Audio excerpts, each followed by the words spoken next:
I mean, it sounds like we're talking about not just using something to help humans do their jobs, but just replacing it entirely. Could this be a new normal on a large scale? Hi, welcome to another episode of Cold Fusion. This scene is from the popular animated American sitcom, The Jetsons. This episode, titled Rosie the Robot, first aired on September 23rd, 1962. The main character in the scene is presented with a few variations of a robot. One that's responsive to commands, will do housework, and basically work as a personal assistant. 61 years on, and we're one step closer to seeing that reality.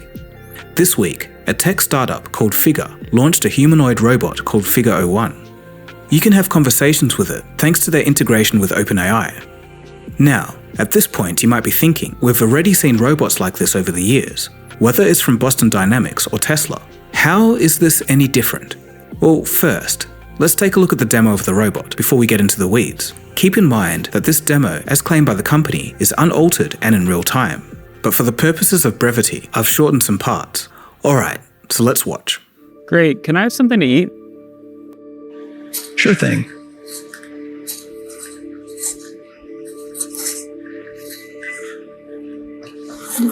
Great. Can you explain why you did what you just did while you pick up this trash? On it. So I gave you the apple because it's the only edible item I could provide you with from the table.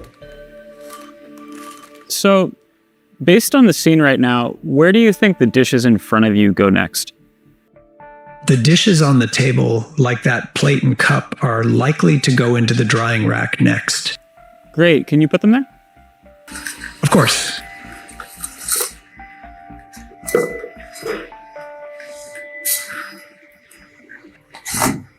After seeing how well it did for those tasks and the human-style conversation, some of you will be impressed, some excited, and some even a little bit scared. According to the company, this bot isn't being operated by anyone. It's able to carry out full conversations with people and respond to external stimuli. And that, right there, is one of the primary differences between Figure 01 and the other Android robots we've seen so far. But let's back up for a second. How did a startup only founded in 2022 make such headway? Who is backing Figure, and what are their intentions? Given what Nvidia just announced in the past week, are we moving towards an AI-driven robotics race? And most importantly, how do these advances in robotics and AI impact all of us? We'll take a look at all of that and have a roundup of all the latest robots in this episode. So sit back, relax into your docking station as we figure out the future of robotics. You are watching Cold Fusion TV.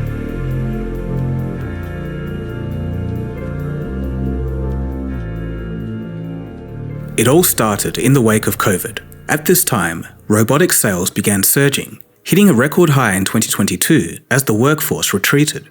These robots were the kind that were used in warehouses and assembly lines, the exact sort of predictable environment that was the lowest hanging fruit to train and deploy robots. And amongst this backdrop comes Figure AI. Founded in 2022, Figure AI Inc. is a California-based tech startup with a focus on general-purpose humanoid robots.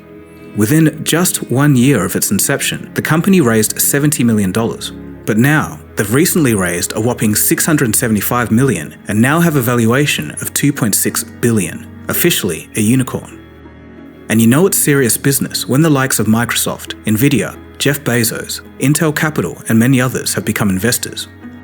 Figure's mission, according to their website, is to, quote, expand human capabilities through advanced AI. They aim to do so by specifically targeting the labor force.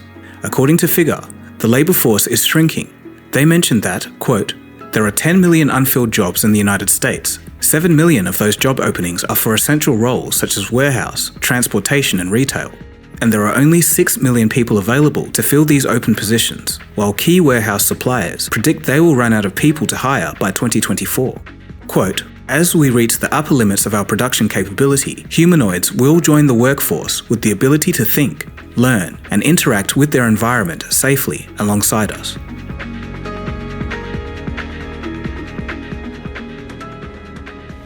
Figure's founder, Brett Adcock, is no stranger to the tech industry. He's previously founded two other companies, Vettery and Archer Aviation.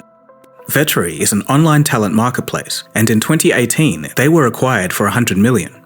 Archer Aviation is now publicly traded, and they're working on building electric vertical takeoff and landing aircraft.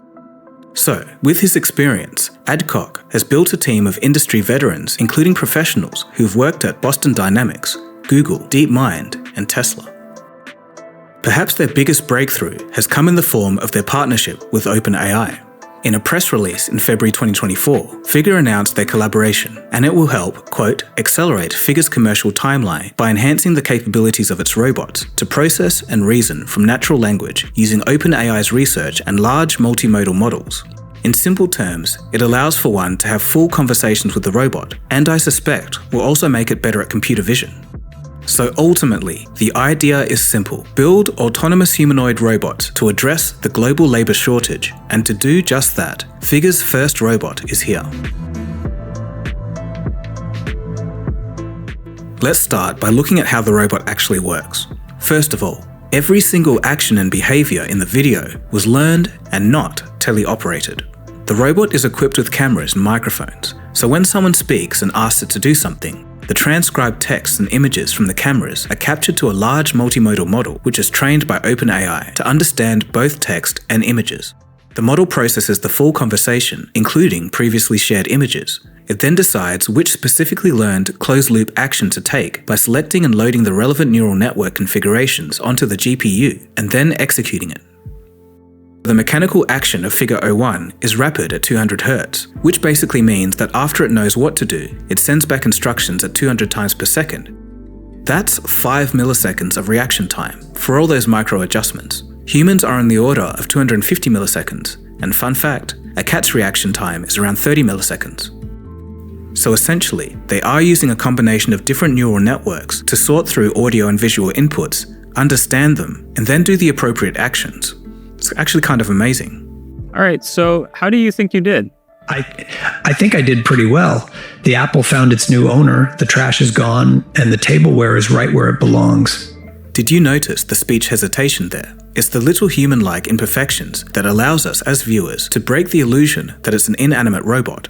We've already seen this in ChatGPT voice. Hey ChatGPT, can you describe a nice kitchen scene, but make it very casual and breathe and say and things that sound very natural while you're describing? Sure thing. Picture this. You're in this cozy kitchen, right? The sun's peeking through the curtains, giving that warm glow. You can almost smell the aroma of fresh coffee brewing.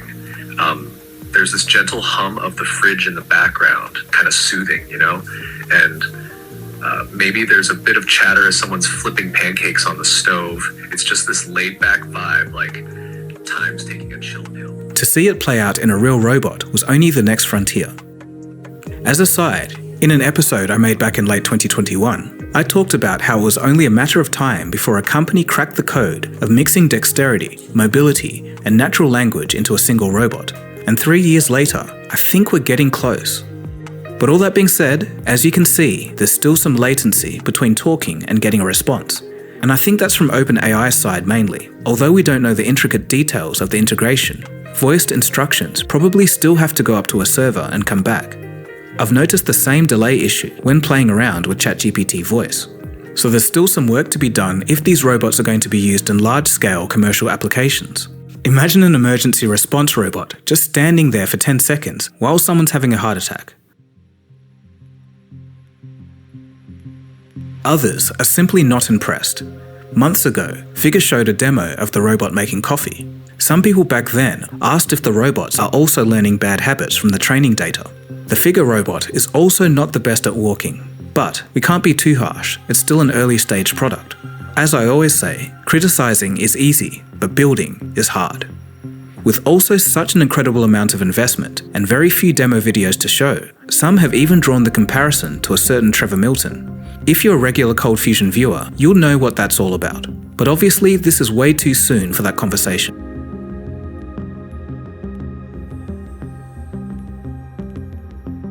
Broadly speaking, it's an exciting time for the robotics industry, so the playing field for Figure AI isn't going to be barren by any means. Let's take a quick look at the latest in the industry. First up, there's Digit, which is made by Agility Robotics and backed by Amazon. Before now, robots could only replace part of a human job, enough to make coffee or an omelet. But this is Digit, a robot its makers say is ready to do what human warehouse workers do. It can lift about 35 pounds. The robot weighs about what a person would weigh. It can reach about the size of what a person can reach. We're really going for that kind of like OSHA regulations and requirements for the robot. Agility Robotics is funded in part by Amazon, which is investing $1 billion in new industrial technologies. The fact that it can enter places that were designed for humans and solve those challenges that exist without having to rebuild the environment for automation. And it doesn't quit. They're about $250,000, so they're not inexpensive. But, over just a few years, they're worth it. The Digit robot will be deployed in Amazon warehouses, and the company aims to produce 10,000 units per year. So Jake, fascinating, crazy, maybe a little scary. I mean, it sounds like we're talking about not just using something to help humans do their jobs, but just replacing it entirely. Could this be a new normal on a large scale? I mean, this is the thing, right? As a tech correspondent for years, I've had companies tell me, well, this technology is for augmenting a human or making a human's job a little bit easier. In this case, it is truly, right, out and out there to replace a human worker. Amazon warehouse workers, that's one of the largest employers in America. People really go for that job. And so, we're really, I think, at this sort of historic turning point where suddenly it's no longer the case of when could technology replace a set of jobs, but this is truly something that's built to do that.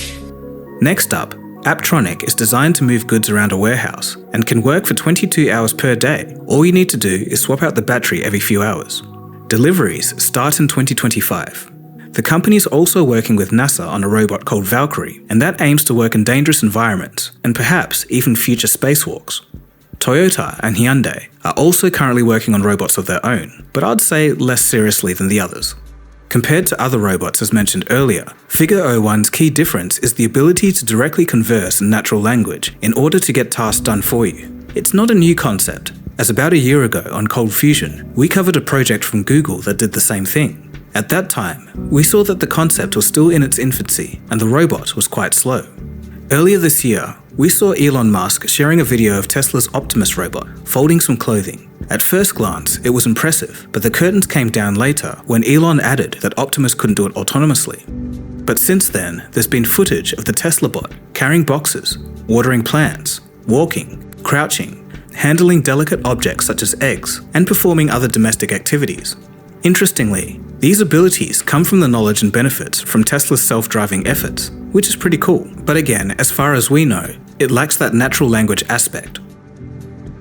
Perhaps the Atlas robot by Boston Dynamics is the most agile robot we've ever seen. We've seen it organize objects and even perform backflips, but is this and the Figure 01 robot really the same thing? Boston Dynamics' Atlas is definitely more focused on mobility, whereas Figure seems to be suited for intricate tasks. There's more of a focus on finger dexterity, alluded to by the 5 fingers with 3 joints on them. And for factory deployment, this could make more sense.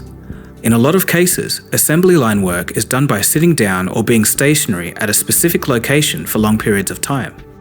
And as we were working on this video, NVIDIA announced Project Groot, a general-purpose, foundational model for humanoid robots. It's meant to help humanoid robots, quote, understand natural language and emulate movements by observing human actions, quickly learning coordination, dexterity, and other skills in order to navigate, adapt, and interact with the real world.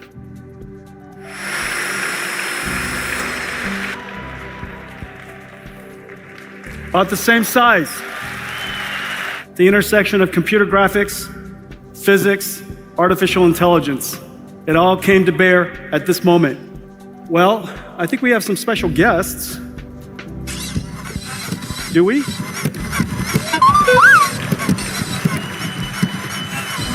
Little Jetson robotics computers inside. They learn to walk in Isaac Sim. Let's go. 5 things. Where are you going? I sit right here.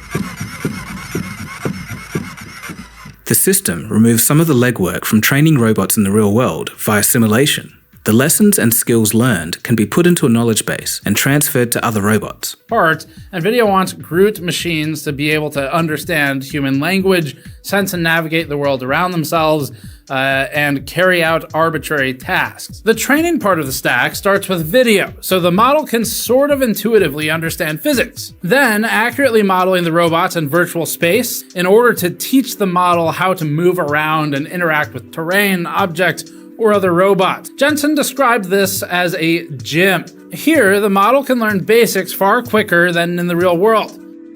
As we've covered in another episode on the history and size of NVIDIA, they're already turning heads with their stocks growing at unprecedented levels this year. I'll leave a link to that episode in the description as well. The company has also mentioned that they're working with Boston Dynamics, Agility Robotics, Apptronik, and of course, Figure AI. And just thinking about this, I can already see an industry standard forming. OpenAI provides the foundational models, NVIDIA provides some of the processing hardware and software packages, and finally, there's going to be a plethora of different robot bodies by different vendors. So why is this all happening now? Well, the reason that a lot of this stuff didn't work in previous decades was because the instructions for the robots had to be laboriously hand-coded. Now with generative AI and the latest generations of models, robots are beginning to be able to dynamically understand their environment and adjust seamlessly with no hard coding. The amount of change we're going to see over the next 5 years, 10 years, will dwarf everything that's happened over the last 30. We went from automating pen and paper, right, with spreadsheets, to connecting PCs into local area network, to connecting networks to get the internet, to getting the network effect of communicating people globally. But now we're introducing artificial intelligence, machine learning, deep learning, neural networks, etc. So, and what that enables is the automation of automation, right? And so the people who were writing software, particularly at the lower end, unless you're doing these advanced things, they're gone. Right? The people that because the software's writing itself. It's doing itself, right? It's just math. Programmer back in the day, so when I was writing code, it was the algorithms were if this, then that. Right. XOR, whatever it may be. Right? But you had to guess, right? You had to use your best instance. And then it got smarter and smarter and smarter, and libraries to do bigger and better things. All that is being automated. The progress of automation has been a funny story to watch unfold. If you've been following the tech world closely for long enough, you'd remember all of those discussions over a decade ago about how manual labor jobs would eventually be taken by robots. But as we've seen since the AI boom a couple of years ago, it was the cognitive jobs that were the first to be impacted. In 2017, only 1 in 5 companies used AI, according to McKinsey. Now half of all companies do. We've already seen many companies laying off thousands of employees, in part due to technological advancements like AI. It's completely the opposite of what most people thought would happen. Goldman Sachs last year reported that over 300 million jobs could be lost or diminished by AI. Most at risk are legal, architecture and engineering, business and financial operations, management, sales, healthcare, art and design. Goldman Sachs also thinks that the price of robots and their constituent components will drop drastically. And they've already dropped drastically since last year.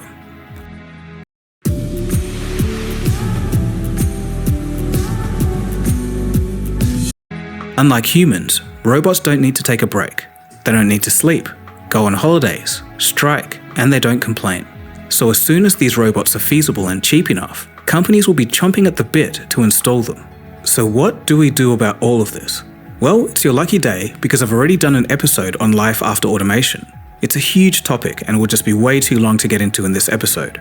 So I'll leave another link to that below. Okay, so back to Figure 1. At this point, you might think, alright, the Figure demo looks cool, but surely it's going to be a long time until these humanoid robots are in production. Well, it seems like Figure didn't want to waste any time. Even before the demo, earlier in the year, Figure signed an agreement with BMW Manufacturing. They're going to test the Figure 01 robot at the carmaker's plant in Spartanburg, South Carolina. But we're yet to get reports on how the 01 is performing and what tasks it's going to do exactly. But I still think that's pretty interesting. Humanoid robots like the Figure 1 are a future conundrum. Will they replace humans completely, or just alleviate us from menial tasks, leaving the more important stuff for humans? But on the other hand, of course, the military would probably want to have a sniff at humanoid robots in the future too. Looking at consumer products though, we're pretty far away from getting a highly functional robot that's cheap that you can buy at your local store, but the day will probably arrive. Figure 01 is the worst robot from this company, so there's only going to be improvement. Aside from that, the competition is heating up, so if it's not them, it's going to be another company that's going to crack the code. From the broadest perspective possible, I'm sure opinions from all of you will be split. For the engineering types, this is an excellent display of human ingenuity. For the skeptics, they'll say it's all pointless and we should focus our efforts elsewhere. The optimists will see this as an exciting new era for humanity, free of drudgery. Regardless, whether that future turns into the Jetsons, the Terminator, or Utopia, we'll just have to let humanity collectively figure that one out. All I know is that I'll be watching this space closely. And that's where we are with Figure 1 and robotics today.